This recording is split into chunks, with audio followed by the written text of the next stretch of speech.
కొంత పేరు చెప్పడానికి ఇబ్బంది పడతారు కూడా. రైట్, నమస్తే. నమస్తే అన్న. ఎక్కడి నుంచి మాట్లాడుతున్నారు అన్న? నేను వెలవడు మండల్ గ్రామం. మీ వాయిస్ ట్రక్ అవుతుంది కొంత, చెప్పండి, మళ్ళీ చెప్పండి. అన్న, గ్రామం వెంకటాపూర్, ఓకే మండలం వెలుగటూర్, ఓకే. ధర్మపురి మండలం, సారీ ధర్మపురి నియోజకవర్గం. ఓకే, ఎట్లుంది పరిస్థితి? రైతు బంధు కావచ్చు, రైతులు ఇప్పుడు రైతు బంధు నేను మొన్నటిసారి కాల్ చేస్తాను అన్న, నీకు దాదాపు 4-5 రోజులు అవుతుంది. ఓకే. బట్టి విక్రమార్క గారేమో 4 ఎకరాలు లోపు వేసిన అంటారు, సీఎం రేవంత్ రెడ్డి ఏమో 5 ఎకరాల వరకు వేసిన అంటారు. అన్న 2 ఎకరాల వరకు ఇప్పటి వరకు నా పక్క పోయి 2 ఎకరాలకు వాళ్ళలేదు, నాకు 3 ఎకరాలు 20 గుంటలకు కూడా వాళ్ళలేదు అన్న రైతు బంధు. 2 ఎకరాలకు రాలేదు ఇంకా? 2 ఎకరాలకు రాలేదు, 2 ఎకరాల 5 గుంటలకు వాళ్ళలేదు ఇంకా. వాళ్ళు వ్యవసాయ శాఖ మంత్రి బయటకు వచ్చి మాట్లాడితే ఏమంటారంటే, గత ప్రభుత్వం మేదాకేసింది, మేము మా దగ్గర పైసలు లేకుండా వేస్తూనే ఉన్నాం, 2-3 రోజులు 4-5 ఎకరాల వరకు కూడా వేస్తామని చెప్తున్నారు. సో గత ప్రభుత్వంలో మేదాక పడ్డ సందర్భం ఉన్నదా? కేసీఆర్ సారు మనకు రైతు బంధు జమ చేసి పోయిండు ఆల్రెడీ, ఎలక్షన్ కోడ్ చేయబట్టి ఆగింది. అది మళ్ళీ కాంట్రాక్టర్లకు ఇచ్చి, అది వేరే సంగతి. కేసీఆర్ కూడా నిర్ణయ ప్రకారం కేసీఆర్ గతంలో ఇచ్చి ఉండొచ్చు, కానీ చివరి నిమిషంలో ఆ పైసలను కూడా కాంట్రాక్టర్లకు ఇచ్చిపోయింది మళ్ళీ. ఓకే అన్న, మరి ఇప్పుడు ఈ ప్రభుత్వం ఏంటన్నా, ఇప్పుడు 3 ఎకరాలకు నా పక్క పొంటి 3 ఎకరాలు 20 గుంటలు ఆయనకు పడ్డది, 3 ఎకరాలు 22 గుంటలకు నాకు వాళ్ళలేదు, పక్క పొంటి 2 ఎకరాల వల్ల వాళ్ళకు వాళ్ళలేదు అన్న రైతు బంధు. ఇంకెవరికి వస్తలే అయితే అసలు 2 ఎకరాలని ఇప్పుడు ఆలోచించానా, 2 ఎకరాలకు వాళ్ళలేదు, నా పక్క పొంటి 4 ఎకరాలు అయితే అధికారులు కానీ లేకుంటే మంత్రులు ఏం చెప్తారంటే 4 ఎకరాల దాకా పడ్డది. వ్యవసాయ శాఖ మంత్రి చెప్పిన మాట చెప్తున్నా నీకు, 4 ఎకరాల దాకా పడ్డది అంటున్నాడు ఆయన. వాళ్ళు మాట్లాడిన ముచ్చట్లు విన్నాను నేను, అవి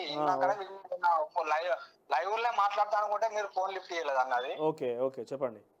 నేను న్యూస్ చూస్తుంటే నీకు వెంటనే కాల్ చేస్తే మీరు బాగా బిజీ ఉన్నారు, మీరు ఫోన్ అది చేసుకోలేదు. Okay okay. సో ఇప్పుడు ఏమంటారు మళ్ళీ, ఈ రైతు బంధు వచ్చిన పక్కన పెడితే ఇంకా మిగతా పథకాలు ఎట్లున్నాయి? పార్లమెంట్ ఎన్నికలు వస్తూనే ఉన్నాయి, అన్ని 6 గ్యారంటీలు అన్నారు, అన్నోటి చేసుకుంటూ వస్తారు. కానీ ఫస్ట్ మనకు రైతు బంధు చేయాలి, అంశ రుణమాఫీ చేయాలన్న. రైతులను పట్టించుకోవాలి, ఫస్ట్ రైతులు ప్రధానంగా చూసుకోవాలి వాళ్ళు.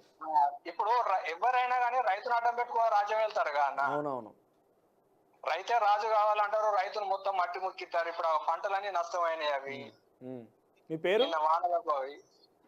మీ పేరు? నా పేరు మొగిలి అన్న, మేకల మొగిలి అన్న నా పేరు. మొగిలి. ఇప్పుడు ఇదే అంశాన్ని ఇట్లా ఒకవేళ రేవంత్ రెడ్డి కనుక నువ్వు చెప్పాలనుకుంటే ఏం చెప్తావు?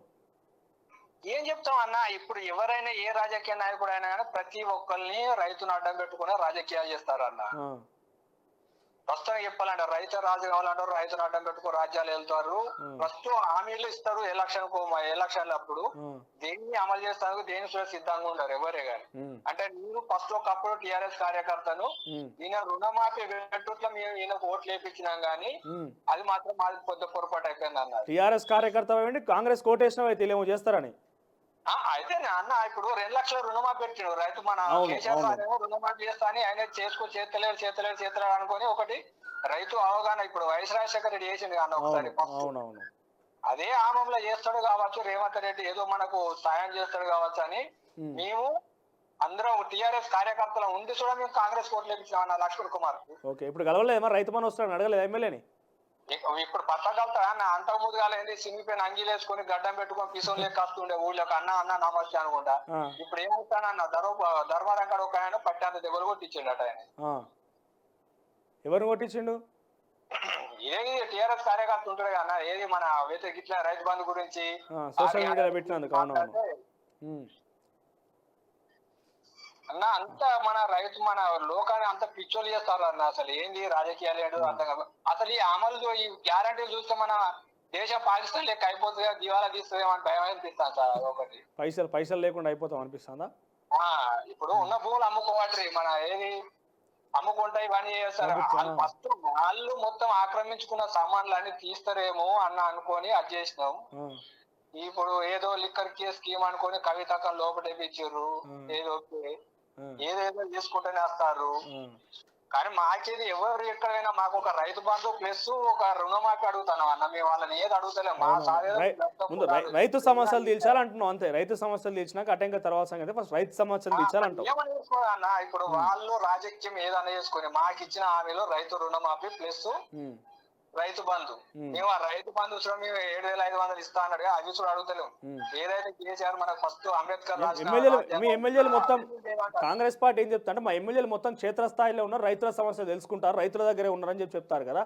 ఎమ్మెల్యేలు వస్తలేరు రైతుల దగ్గరికి?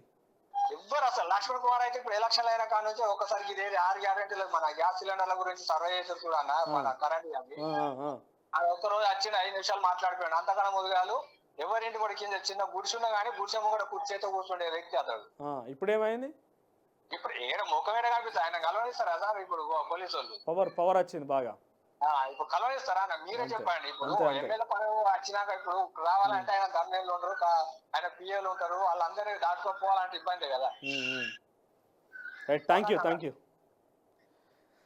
ఈ సమస్య సో రోజు హెచ్చరిస్తున్నారు, ప్రభుత్వంలో ఎవరున్నా కూడా రైతులను పట్టించుకోవాలని. కేసీఆర్ అయినా రేవంత్ రెడ్డి అయినా ఇంకెవరు వచ్చినా రైతులు ఒక్కసారి ఆగ్రహానికి గురైరానంటే ఢిల్లీ సరిహద్దులో చూస్తున్నాం ఎటువంటి ఉద్యమం వస్తుంది అనేది.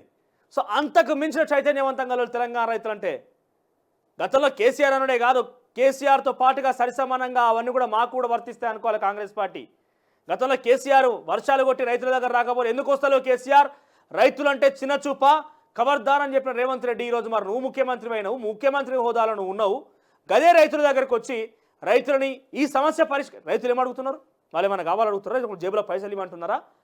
మీలాగా ఢిల్లీకి పోతామంటున్నారా? లేకపోతే ఇంకేమైనా జల్సాలకు విలాసాలకు అడుగుతున్నారా? వాళ్ళు విందులు వినోదాలకు అడుగుతున్నారా? మాకు రైతు బంధు ఇయ్యుర్రి, మాకు పంట నష్టం జరిగింది కొంత సాయం చేయుర్రి, మీరు బడాబాబులకు లోన్లు ఇస్తారు, కంపెనీలకు ఎగ్జామ్షన్ ఇస్తారు, రూపాయికి ఎకరం పెట్టి వాళ్ళకు రిజిస్ట్రేషన్ కూడా చేస్తారు పెద్ద బడాబాబులకు, స్వామీజీలకి, స్వాములకు. కానీ రైతులంటే చిన్నచూపా? ఒక్కసారి ఇకనన్నా కాంగ్రెస్ ప్రభుత్వం రైతాంగం విషయంలో కొంత చిత్తశుద్ధి వహించాలి. ఇకనన్నా రైతుల దగ్గరికి పోయి వాళ్ళ సమస్యలు పరిష్కారం చేయాలి. ఎన్ని కోడ్లు ఉన్నా, ఎలక్షన్ కోడ్ ఉన్నా, ఇంకేమున్నా మిమ్మల్ని అడ్డుకోవు. రైతుల విషయంలో ఏవి అడ్డుకోవు. రైతులని కక్షపూరితంగా రైతులను ఇబ్బంది పెట్టాలన్న అంశం ఏ ఒక్క సంస్థ కానీ ఏ ఒక్క ఆర్గనైజేషన్ చేయది. సో ఈ తక్షణమే రైతుల దగ్గరికి పోయి వాళ్ళ సమస్యలు పరిష్కార దిశగా రేవంత్ రెడ్డి ప్రభుత్వం ప్రయత్నం చేయాలి. ఆ దిశగా ప్రయత్నం ఉందని మనం కోరుకుందాం. ఇటుక ఇది రోజు గుడ్ మార్నింగ్.